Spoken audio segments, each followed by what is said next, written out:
안녕하세요. 이번 DMQA 오픈 세미나 진행을 맡은 문석호입니다.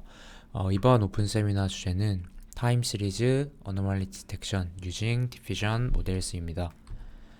간단히 발표자 소개를 먼저 드리면 저는 고려대학교 산업경영공학과 대학원에 재학 중이고 현재 지도 교수님으로는 김성범 교수님이 계십니다. 관심 연구 분야로는 어노멀리 디텍션 이상 탐지와 생성형 모델인 제너레티브 모델이 있습니다. 간단히 오늘 진행할 세미나 주제에 대한 인트로덕션 먼저 설명드리도록 하겠습니다. 타임 시리즈 어노멀리 디텍션은 현업에서 매우 다양하게 사용되고 있는 주제 중 하나인데요. 그 중에서 이제 데이터셋으로 활용되는 멀티베리어트 타임 시리즈 데이터는 제조나 아니면 뭐 게임 로그 데이터 등 다양한 산업 분야에서 사용되고 있는 데이터 포맷을 의미합니다. 그 중에서 앞서 말씀드렸다시피 이상 탐지는 매우 중요한 과제 중의 하나입니다. 그러나 실제 타임 시리즈의 어노멀리, 즉 이상 포인트들은 매우 다양한 형태로 나타나기 때문에 우리가 생각하는 것처럼 쉽게 디텍션이 되진 않습니다. 그 예로 타임 시리즈 어노멀리를 다양한 패턴의 형태로 좀 분류해 본 것인데요. 포인트별로도 분류할 수 있고 패턴별로도 분류할 수 있습니다. 좀 쉬운 형태로는 포인트별로 분류했을 때 글로벌한 포인트들 아니면 컨텍스처럴한 포인트들이 있겠습니다.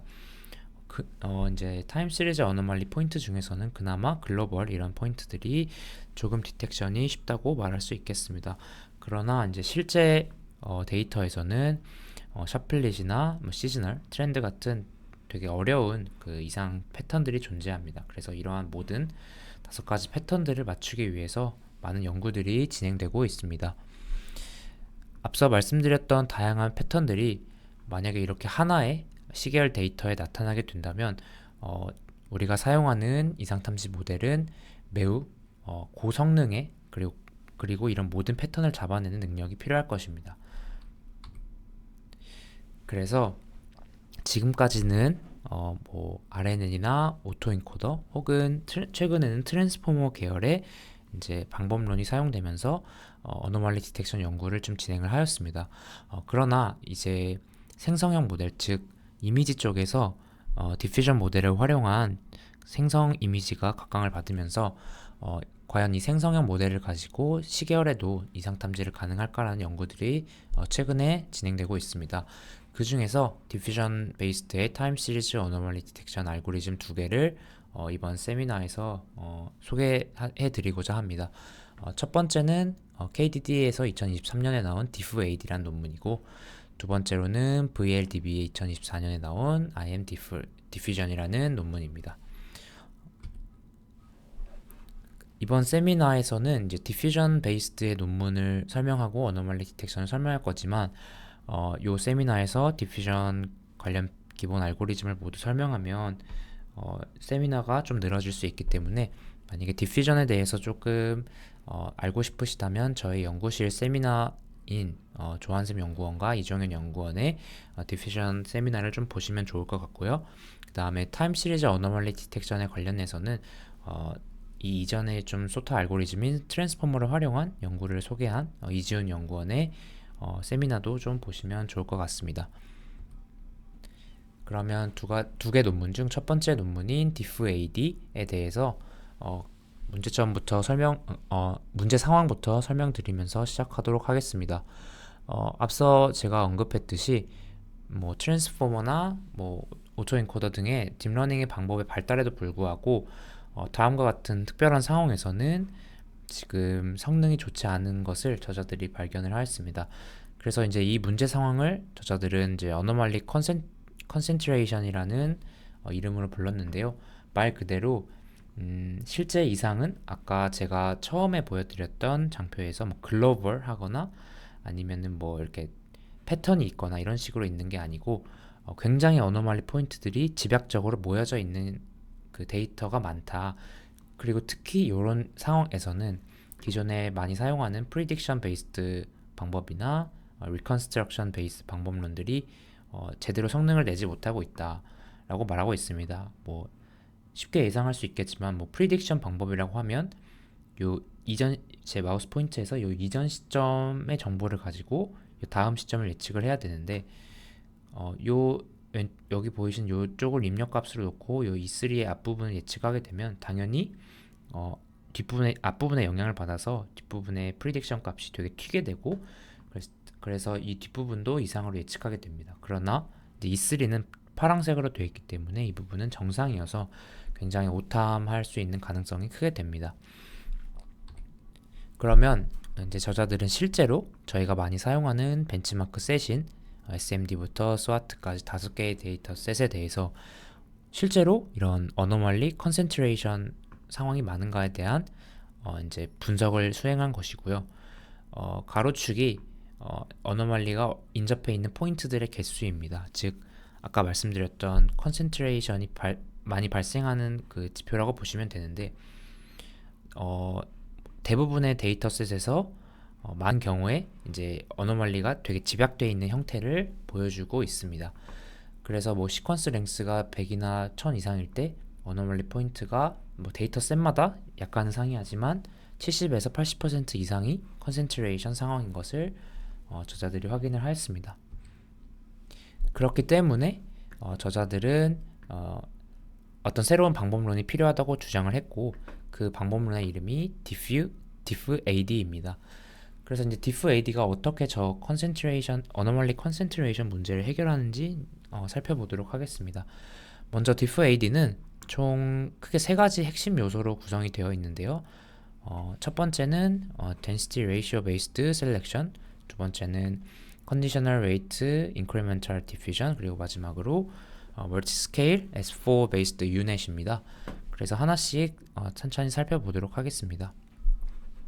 먼저 그 디퓨전에 대한 그 구조를 간단히 알고 있다고 가정을 하겠습니다. 그러면 디퓨전에서 이제 필요한 것은 입력 데이터가 들어왔을 때 리컨스트럭션을 할 거면 정상으로 컨디션을 걸어줘야 되는데, 입력 데이터에서 정상 부분을 찾기가 이제 어려운 상황입니다. 그래서 여기서 제안한 것은 density ratio based라고 해서 얼만큼 이 급격한 변화가 일어나는가를 지표화해서 그런 체인지 포인트들을 찾고 그 어떤 스레시홀드를 걸어서 체인지 포인트를 산정해 줍니다. 즉, 그러니까 쉽게 말해서 변화가 이렇게 타임 시리즈가 진행을 할 때 마우스 포인트에 보이시는 것처럼 진행할 때 급격하게 변화하지 않는 부분들을 선정을 해서 이 부분들을 나는 좀 정상과 유사한 데이터로 활용을 하겠다라고 하는 것입니다. 그래서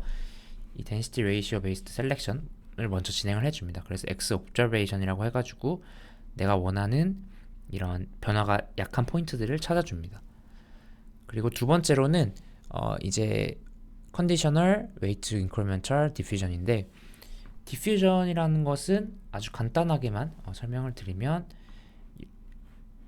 그러니까 최종 목표는 이런 완전한 노이즈에서 클린한 이미지를 가는 이 모델을 가지고 싶은 건데요. 그래서 보통 디퓨전 모델을 디노이징 디퓨전 모델이라고 하는데, 이 노이즈를 스텝별로 예측해서 가는 이 단계도 타임 시리즈에서 가능하다. 그래서 여기 보시면 이 다음에 이제 옵저베이션을 만들어주고 이제 디퓨전을 사용을 해서 그 노이즈를 추가한 타임 시리즈 이미지를 클린한 이미지로 바꿔줄 것입니다. 그래서 이제 여기 수식을 하나하나 살펴보면 이제 여기 보이시는 여기 x hat t가 완전한 랜덤한 노이즈입니다. 그래서 이 전 장표에서 보았던 요 xt 대문자 t가 되고요. 요 x 라지 t에서 원래는 바로 이제 디노이징이 진행이 돼야 되는데 여기 xt-1로 하지만 이렇게 되면은 어떤 그 리컨스트럭션이 될지 어렵기 때문에 저자들이 좀 여기서 사용한 기법이 그러니까 해T 말고 XT를 따로 만들어줍니다. 요 만들어주는 방법이 저희가 정상으로 생각하는 X 옵저베이션 부분을 컨캣을 해줘서 이제 바꿔주는 겁니다. 그래서 이제 사실 거의 노이즈 데이터지만 정상을 포함한 X 라지 T를 만들어줍니다. 그래서 이 만들어주는 과정이 하나의 기여점이라고 보시면 되고, 이제 여기서부터는 기존 디퓨전 모델과 완전히 동일합니다. 그래서 그 실제 그 노이즈를 예측하는 모델을 학습했다고 보고 이제 그 학습된 그 모델을 활용을 해서 매 스텝 노이즈를 제거해 줍니다. 이 그림에선 잘 표현이 되고 있지 않지만 라지티에서 한 스텝 가고 그리고 또 한 스텝 가고 한 스텝 가고 해서 사실은 여기 라지티만큼의 스텝을 디노이징 스텝을 진행을 해주고 X0가 최종적으로 산출이 되게 됩니다. 그럼 이 클린한 이미지를 저희가 원래 로 이미지가 아니고 로 데이터와 이제 비교를 해서 복원 오차를 가지고 어노말리를 진행을 하게 됩니다. 그런데 여기 그러면 웨이트 인크리멘탈이란 말이 무엇이냐 했을 때 기존에 제가 설명드렸던 방법이 기존 디피전 방법인데요. 저자는 여기에 더 추가를 해서 옵저베이션의 컨디션이 여기 지금 XOB가 이쪽에 넣으면 컨디션이 걸리는 것인데 이 컨디션을 걸어줄 때 모두 매 스텝마다 동일하게 걸어주는 게 아니라 뒤로 갈수록 그러니까 X0에 가까워질수록 더 큰 컨디션을 걸어줘라. 그 이유는 X0에 가까워질수록 이제 원하는 그 복원 데이터가 나와야 하는데 X 옵저베이션에 정상 데이터가 많이 포함되어 있으니 그런 식으로 더 많이 반영되게 하도록 한 것이고 막 그렇게 큰 테크닉은 아닌 것 같습니다. 그래서 이런 식으로 최종적인 X0를 구하면 되고 그래서 이제 말씀드렸다시피 X0와 로우 데이터를 비교해서 복원 오차로 이제 어노멀리 디텍션을 하는데 세 번째로 diffAD에서 중요한 구조는 멀티스케일 S4 베이스드 유넷입니다. S4라는 거는 Structured State Space Sequence 모델이라는 뜻인데 그 Long Range Dependency를 해결하기 위해서 State Space 모델이라는 SSM 모델에서 좀 기반한 것인데요.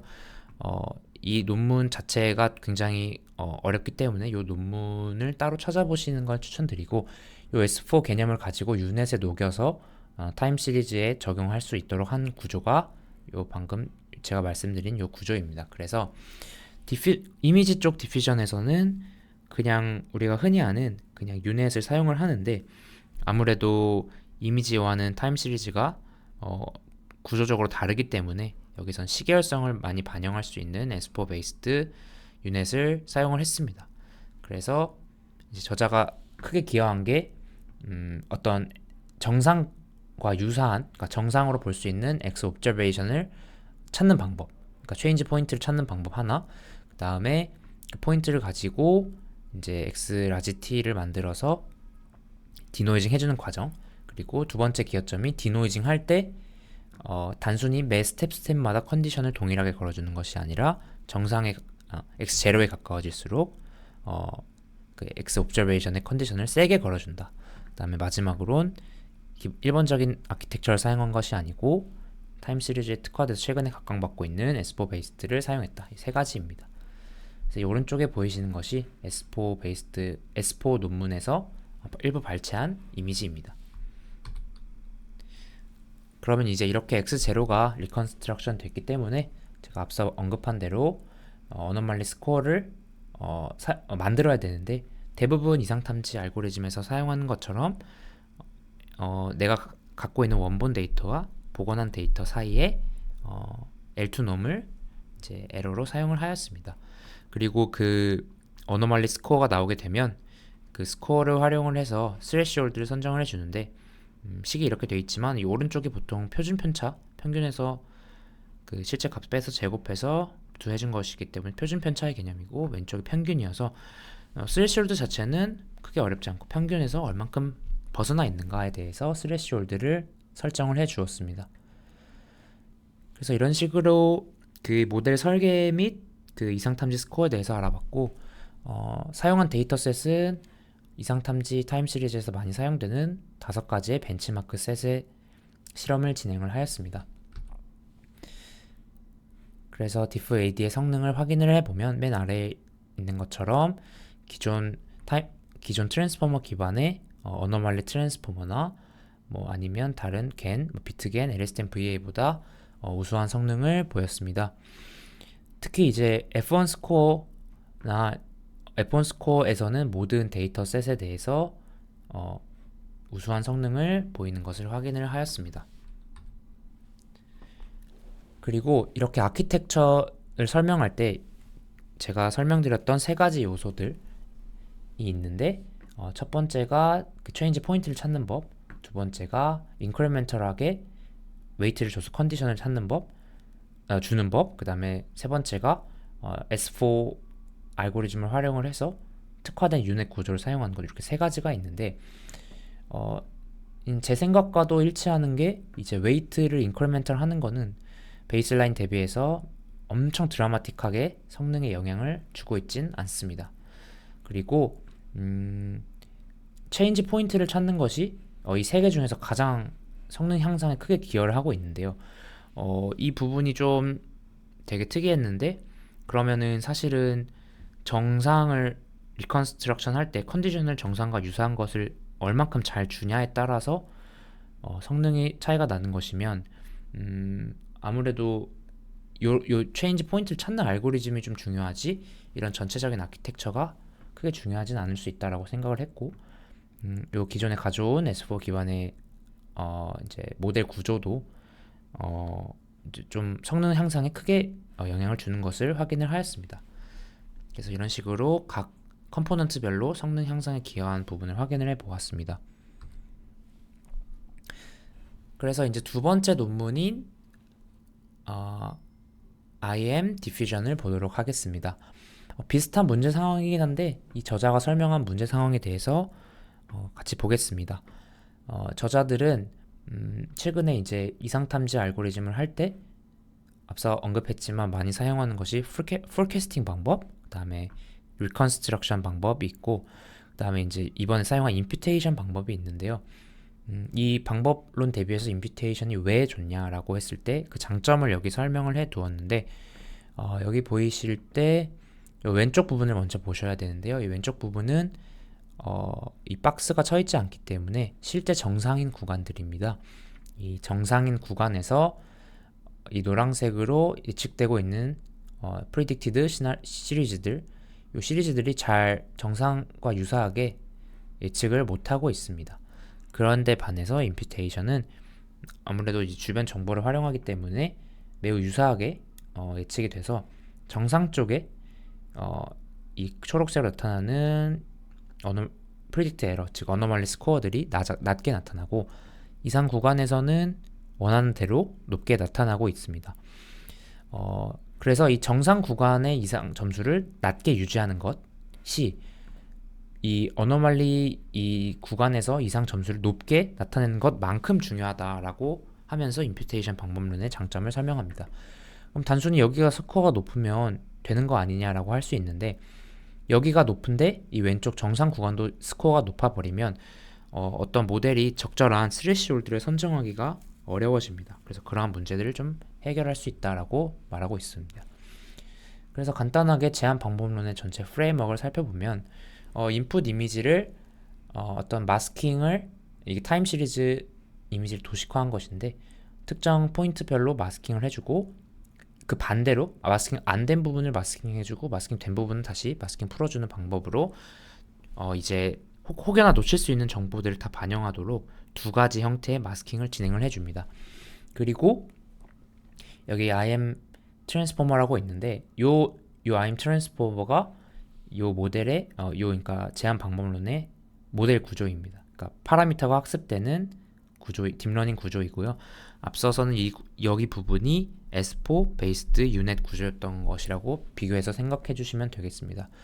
그래서 요 구조가 있고, 디노이징을 해주면 이제 디퓨전에서는 사실 디퓨전에서는 x 라지 t에서 x 제로로 한 번에 가는 게 아니라 라지 t부터 한 스텝 가서 x 제로가 나오는 것이기 때문에 사실은 이 모든 스텝에 대한 산출물이 다 나올 수 있습니다. 이걸 저장할 수 있는데, 저자들은 여기서도 어떤 정보가 있을 것이다 라고 생각을 해서 모든 스텝에 대한 정보를 가지고 그라운드 트루스랑 비교를 해서 최종 x0에 대해서만 비교를 하는 것이 아니라 모든 것에 대해서 비교를 한 다음에 앙상블 형태, 즉 보팅 시스템을 활용을 해서 가장 에러가 컸던 그 어떤 구간을 이제 예측하는 형태로 해서 좀 더 안정적이고 높은 성능을 보였다라고 설명을 하고 있습니다. 네, 이 오른쪽에 보이신 알고리즘이 제가 방금 설명드린 부분입니다. 그리고 앞서 말씀드렸던 요 IM 트랜스포머 아키텍처가 크게 보면은 요 피겨 5처럼 보이는데요. 마스크를 해서 그 노이즈를 넣어주는 부분과 안 넣어주는 부분이 있고, 최종적으로 이걸 합쳐서 이제 인풋 시리즈를 만들어주고, 요거를 이제 트랜스포머와 입력에 넣어줍니다. 그런데 이제 이것이 디퓨전을 할 수 있게끔 최근에 고안된 방법론이라, 이 마스킹 그 여부를 반영하는 P라는 그 변수와 이제 우리가 말하는 디퓨전에서 타임 스텝 T를 반영할 수 있는 트랜스포머 구조입니다. 그래서 아래 그림처럼 제한이 되어 있고, 이런 방법론은 실제로 다른 연구에서도 많이 사용이 되어서 저자들이 이제 가져와서 쓴 것으로 보입니다. 그래서 유넷을 사용하지 않고 이 방법론에서는 트랜스포머를 사용했다가 좀 특징이고요. 마찬가지로 결과적으로 예측값이 나오면 그라운드 트루스랑 비교를 해서 결국 저 디퓨전 모델은 노이즈를 프리딕션 하는 모델이기 때문에 현재 타임 스텝에 맞는 노이즈를 예측해주는 미니마이즈 해주는 요 실제 노이즈 값과 예측된 노이즈 값 요 두 사이를 줄여주는 파라미터 세타를 즉 트랜스포머를 학습한다. 그래서 여기 식 11번이고 이런 식으로 진행이 되게 됩니다. 그리고 디퓨전 모델에는 사실 첫 번째 문헌에서도 리뷰를 했지만 컨디션을 걸 수도 있고 언컨디셔널하게 할 수도 있습니다.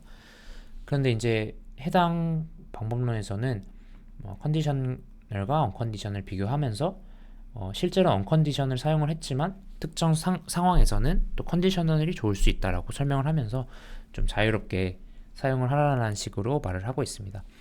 그럼 컨디셔널과 언컨디셔널이 어떻게 다른지에 대해서 보면 컨디셔널을 주면 이제 좀 이해가 되시겠지만 실제 타임 시리즈가 있을 때 정상 예측할 때 이 타임 시리즈 컨디션을 주게 되면 아무래도 이 제너레이션 할 때 영향을 받아서 이 실제 타임 시리즈와 매우 유사한 형태로 제너레이션이 되게 됩니다. 근데 이제 그거의 장점은 정상 구간에서 이상 스코어가 낮다는 거고, 이거의 단점은 이상 구간에서도 유사하게 제너레이션이 돼서 여기에 이제 이상 스코어가 높아야 되는데 여기 빨간 부분이 이상이니까 이상 스코어가 낮게 나온다. 요게 왼쪽이 장점, 오른쪽이 단점이고, 요것을 이제 해결한 게 아까 디프 AD 전 논문이었고, 요거는 이제 이런 상태인 것을 설명을 해주고, 언컨디셔널은 반대로 요 이상 구간에서 이상과 유사하게 제너레이션이 안 되기 때문에 아래쪽에 보이시는 이상 스코어가 높게 나타나면서 이상 디텍션에는 좀 유리하다라는 식으로 설명을 하고 있습니다. 그래서 내가 가진 데이터셋이 정상이 많은지 아니면 이상 구간에서 진짜 한번 잘 디텍션 하는 게 중요한지 이런 것에 따라서 좀 자유롭게 선정을 할 수 있습니다. 그래서 이제 최종 IMDIF에 대한 디퓨전에 대한 성능을 보면요, 맨 아래쪽에 있는 게 디퓨전인데 F1의 경우에는 이제 모든 데이터셋에 대해서 이제 우수한 성능을 보여주고 있고, 트렌 AD에서 MSL에 지지만 나머지 데이터셋에서는 모두 우수한 성능을 보여주고 있습니다. 트렌 AD도 트랜스포머 기반의 소타 알고리즘 중 하나입니다. 그리고 아까 제가 말씀드렸던 부분 중에 디퓨전 모델은 이제 매 스텝이 제너레이션 돼서 이렇게 양상벌 형태로 할 수 있다고 했는데, 실제로 그러면 실예로 이게 진짜 그렇게 유의미한가라는 것을 보여준 것인데, 전 좀 이게 디퓨전만이 가능한 좀 특별한 점이라고 생각을 해서 이 부분도 좀 설명을 드리도록 하겠습니다. 디노이징 스텝 23부터 50까지 있는데, 현재 지금 세팅은 50 노이즈 스텝이면 끝나는 것으로 되어 있습니다. 그래서 1부터 50까지 스텝이 있는데 23번째 스텝부터 시각화를 진행을 한 것입니다. 그래서 여기 이제 빨간색으로 보이는 곳이 실제 이상 구간이어서 이 부분에 predicted anomaly가 높게 나와야 되고 나머지 구간은 높게 나오면 안 되는데 디노이징 스텝이 진행될수록 요 파란색 구간에서도 predict anomaly가 높게 나오고 있습니다. 그러면 만약에 그냥 x0 즉 50스텝에 요 하나의 타임 시리즈 리컨스트럭트만 사용을 하게 된다면 여기도 이상으로 판별을 해서 지금 잘못된 탐지가 나올 확률이 매우 큽니다. 그러나 이 스텝 중 좀 중반 부분에는 여기가 이상으로 예측되고 있지 않기 때문에 이런 부분의 정보를 활용을 해서 최종적으로 파이널 보팅 리저트를 보면 앞부분에서 낮았던 그 영향으로 어떤 높긴 하지만 스레시홀드를 넘어가고 있지 않은 것을 확인을 할 수 있습니다. 그래서 최종 보팅을 할 때 요 구간은 이상이 아니다 라고 나올 수 있게 돼서 이런 그 앙상블 보팅 시스템의 좀 장점을 확인할 수 있는 그림입니다. 그래서 최종 결론입니다. 보통 디퓨전 모델이 이미지 쪽에서 많이 활용이 되고 있기 때문에 이미지 이상 탐지에 디퓨전이 더 먼저 적용이 되었는데요. 그것과 차이점을 좀 비교를 해보면 이미지 모델 쪽 디퓨전은 그냥 기존 유닛을 거의 대부분 사용을 합니다. 요 유닛 구조를 변경하는 거는 거의 제가 본 적이 없는데 타임 시리즈에서는 트랜스포머 구조를 사용하거나 아니면 아까 말씀드렸던 4S 베이스드 유닛 구조를 사용을 합니다. 그리고 인풋 정보를 반영할 때 왼쪽 아래는 이미지 어노멀리 디텍션인데요. 인풋 정보를 반영할 때 이미지는 대부분 피처 맵 형태로 이렇게 여기 컨디션이 여기서 들어가고 있는 건데 여기 지금 타임 시리즈는 임퓨테이션의 정도를 통해서 로우 단계의 정보를 좀 보존하는 식으로 활용하는 것으로 좀 보이고 그래서 대부분 임퓨테이션을 활용을 하는 것으로 좀 생각이 되고 있습니다. 그리고 마지막으로 디퓨전 모델은 사실 어떤 하나의 이상 탐지보다는 멀티 클래스 어노멀리 디텍션을 할 때 인풋 컨디션을 주면 그 클래스의 특정된 제너레이션이 가능을 해서 멀티 클래스 어노멀리 디텍션일 때 좀 좋았고 사실 단일별로 학습된 MVT의 경우 뭐 단일 클래스로 학습된 경우에는 뭐 VIT에 비해서도 성능이 막 그렇게 엄청 압도적으로 좋진 않았는데 멀티 클래스일 때는 컨디션을 줄 수 있다는 것 때문에 좋은 성능을 보였지만 타임 시리즈에서는 말씀드렸다시피 지금 내 인풋 데이터를 반영을 해야 그거와 유사한 리컨스트럭션이 되기 때문에 무조건 그 컨디션을 걸어주는 게 좀 유의미한데 아까 정상을 어떻게 찾느냐 아니면 임퓨테이션을 어떻게 거느냐 앙상블을 어떻게 하느냐 이런 거에 따라서 성능 차이가 좀 나는 것으로 보입니다. 그리고 마지막으로 디퓨전이 사실 제너레이션 속도가 인퍼런스 속도가 오래 걸려서 이미지 쪽에서는 제가 써봤을 때 이상 탐지에는 좀 부적절한 아키텍처인 것을 느껴졌는데 타임 시리즈는 아무래도 그거보다는 인퍼런스 시간도 적게 걸리고 스텝도 적게 돼서 좀 성능만 좋다면 적극적으로 활용할 수 있는 방법론이라고 생각을 하고 있습니다. 네, 그래서 오늘 이번 준비한 세미나는 여기까지입니다. 들어주셔서 감사합니다.